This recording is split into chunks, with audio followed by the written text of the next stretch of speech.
Jammu Kashmir Janata Dal United के सदर GM Shaheen ने सोनावारी में एक बड़े अवामी इज्तिमा से खिताब करते हुए रियासती दर्जे के हवाले से बड़ा बयान दिया। उन्होंने कहा कि रियासती दर्जा आवाम को वापस मिलेगा, किसी मखसूस शख्स या ठेकेदार को नहीं।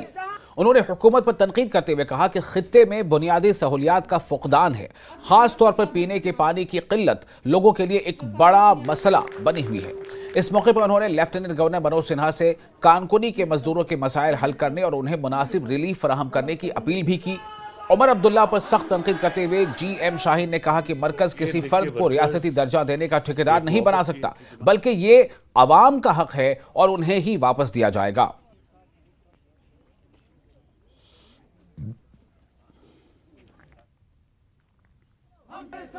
ये एक मोहब्बत थी, इनकी डिमांड थी कि यहाँ आया जाए एक आध मीटिंग अभी सर्दियों में, क्योंकि चले कलान ही चल रहा है अभी भी, जो है थोड़ा सा हमने कोशिश की कि उन वर्करों तक पहुँचा जाए जिनकी काम कहीं पर रुके हुए हैं या जिनके मसले मसाइल, खास करके बांडीपोरा, क्योंकि बड़ा बहुत जहाँ पर इल्म के ख़जाने हैं, तो हम नहीं चाहते हैं कि लोग आज भी किसी तकलीफ में मुबलस हुए ये हो।